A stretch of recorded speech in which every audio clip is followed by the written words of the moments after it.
Hello दोस्तों, मैं आज आपके लिए एक नई गरीब पेप्सी पानीपुरी वाला की कहानी लेकर आई हूँ। आपके द्वारा मेरे YouTube मल्टी चैनल को बहुत सारा प्यार देने के लिए तहे दिल से धन्यवाद। इसी तरह के और भी नई कहानियों के लिए आपसे अनुरोध है कि मेरे YouTube मल्टी चैनल को अभी सब्सक्राइब कर ले ताकि मेरे हर वीडियो का नोटिफिकेशन आपको मिलता रहे। धन्यवाद। वीडियो को शुरू करते हैं। भाई आ गया दिनेश पेप्सी पानीपुरी वाला। आइए आइए और पेप्सी पानीपुरी खाइए। पानीपुरी खाने का एक नया अंदाज। आइए आइए। दिनेश जैसे ही बाजार में अपना ठेला लाते हुए आवाज लगा रहा होता है तो पहले से ही बाहर खड़े पानीपुरी वाले उसका मजाक उड़ाते हैं। पेप्सी पानीपुरी अब पानीपुरी में पेप्सी डालकर बेचेगा क्या ये आदमी है? अरे लोग तो ऐसी पानीपुरी चखते ही उल्टियाँ करने लगेंगे भैया। सही कह रहा है भोला तू। देखना तू 10 दिन भी नहीं टिकेगा यहाँ पे। सभी पानीपुरी वाले उसका मजाक उड़ा रहे थे, लेकिन ग्राहक उसकी तरफ हैरानी से देख रहे थे। अरे देख तो नेहा, कोई नया पानीपुरी वाला आया है। चल तो सही, इसकी पेप्सी वाली पानीपुरी चख कर आए, आखिर ये होती कैसी है। हाँ चल। अरे भैया जरा हमरे लिए एक प्लेट लगाना तो। वैसे कितने का एक प्लेट?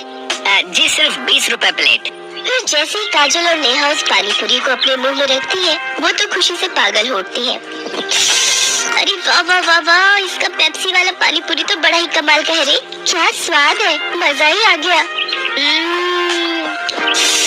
क्या लाजवाब मजेदार पानीपुरी है। अरे इसके आगे तो सबकी पानीपुरी फेल है। सुनो भाइयों बहनों, इस पेप्सी पानीपुरी वाले की पानीपुरी तो लाजवाब है। सब खाओ, दिल खोल कर खाओ, लेकिन भैया हमरे लिए पहले एक एक प्लेट और लगाओ।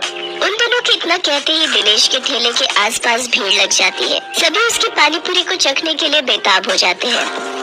भैया मेरे लिए जल्दी से एक प्लेट लगा दो भैया। अरे अभी तो ठहर भैया, तू मेरे बाद आया था, पहले मैं खाऊंगा। हाँ भैया मेरा। अरे अरे सब्र करो भाई, सब्र करो। मेरी पेप्सी पानीपुरी तुम सबको मिलेगी, ठीक है। दिनेश की पेप्सी वाली पानीपुरी ने सब पर ऐसा जादू चलाया कि उसका धंधा जोरों से चल पड़ा।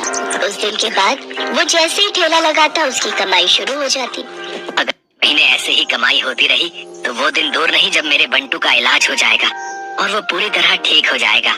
बंटू दिनेश का 7 साल का बेटा था और उसके दिल में छेद था। उसके ऑपरेशन के लिए डॉक्टर ने काफी खर्चा बताया था। दिनेश जब भी शाम को घर लौटता तो बंटू अक्सर उससे पूछता, पापा आपने मेरे इलाज के लिए पैसे जोड़ लिए क्या? अब कुछ ही महीनों की बात है बेटा, मैं जल्दी ही तेरे इलाज के लिए पैसे जोड़ लूंगा। ऊपर वाले की दुआ से अपना पेप्सी पानीपुरी का धंधा बहुत अच्छा चल रहा है। सच्ची पापा? फिर तो मैं भी आपके साथ खेल सकूंगा, दौड़ूंगा, भागूंगा, और आप देखना फिर तो रेस में मैं ही फर्स्ट आऊंगा। दिनेश की बीवी संध्या जब भी अपने बेटे को ये कहते सुनती तो वो कहती, तू बिल्कुल भी परेशान मत हो बंटू, मैं रोज मंदिर जाकर तेरे ठीक होने के लिए भगवान से प्रार्थना करती हूँ। तू देखना भगवान तुझे बहुत जल्द ठीक कर देंगे। एक दिन दिनेश के ठेले पर हीरो नाम का अधेड़ उम्र का आदमी उसकी पानीपुरी चखने आता है। वो नशे में होता है, तभी उसकी नजर दिनेश के गले पर जाती है। किसी ने ठीक ही कहा था इसके बारे में, इसका गल्ला तो लबालब नोटों से भरा हुआ है भाई। हीरो एक ठग, शराबी और जुआरी किस्म का आदमी था। उसका काम ही लोगों को ये सब बुरी लत लगाना था। दिनेश के भरे गले को देखने के बाद हीरो उससे कहता है, अरे सुना है कि तेरे बेटे को कोई बड़ी बीमारी है अभी, है? और उसके इलाज के लिए तुझे लाखों चाहिए? हाँ भाई सही सुना है, मुझे मेरे बेटे के इलाज के लिए कई सारे पैसों की जरूरत है। तो तुझे क्या लगता है इस ठेले से तू लाखों रुपए कम समय में कमा पाएगा? इसके लिए तो तुझे कई साल लग जाएंगे। हाँ लेकिन इसके अलावा मैं और कर भी क्या सकता हूँ भाई? देख इसमें मैं तेरी मदद कर सकता हूँ। अगर तुझे हफ्ते भर में ही 5 लाख रुपए कमाने हो तो मुझे आकर मिल लेना। हाँ ये रहा मेरा पता, ठीक है ना? अच्छा अब मैं चलता हूँ, ठीक है भाई? आखिर ऐसा कौन सा रास्ता है इसके पास जो ये मुझे एक हफ्ते में इतने पैसे कमा कर दे देगा? खैर मुझे क्या, मुझे तो बस अपने बेटे के इलाज के लिए पैसे से मतलब है। एक काम करता हूँ, एक बार जाकर इससे मिल ही लेता हूँ। यही सब सोचकर एक दिन दिनेश जाकर हीरो से मिलता है। उसे ऐसे सपने दिखाता है कि दिनेश ज्यादा पैसे कमाने के लालच में उनके साथ जुआ खेलने लग जाता है। कल मैंने 1000 रुपए लगाकर 2000 कमाए थे। ऐसा करता हूँ आज ठेले की सारी कमाई ही लगा देता हूँ, एक दिन में डबल कमाई हो जाएगी। धीरे धीरे दिनेश को जुए के साथ साथ शराब की लत भी लग जाती है। शराब की लत उसे ऐसी लगती है कि उसका अपने काम में मन ही नहीं लगता और वो ठेले पर खड़ा होकर भी शराब के नशे में डोलता रहता है। भैया एक प्लेट लगा लो तो।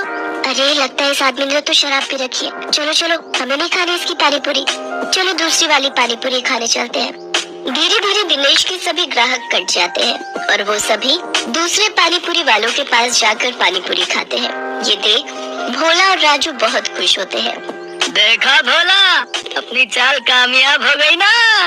बिल्कुल सरकार, अब देखना उसकी पानी पूरी की तरफ तो कोई देखेगा भी नहीं, सब अपनी ही पानी पूरी खाएंगे।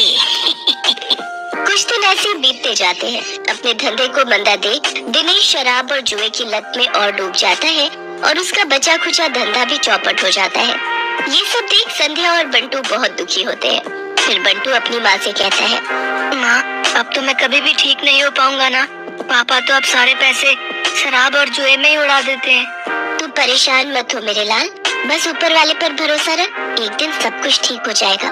सारा दिन नशे में धुत रहने और धंधा चौपट होने के कारण दिनेश के घर में खाने पीने के भी लाले पड़ जाते हैं।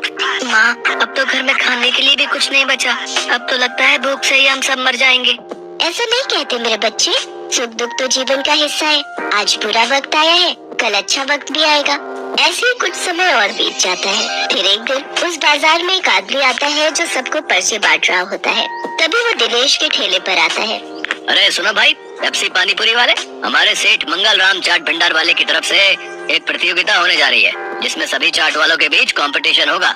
जो भी इस प्रतियोगिता को जीतेगा उसे पूरे 5 लाख इनाम और साथ ही हमारे मशहूर मंगल राम चाट भंडार वाले बाजार। दोस्तों, आपको यह कहानी अच्छी लगी तो लाइक, शेयर और सब्सक्राइब जरूर से करें। मिलते हैं एक और दिलचस्प कहानी के साथ।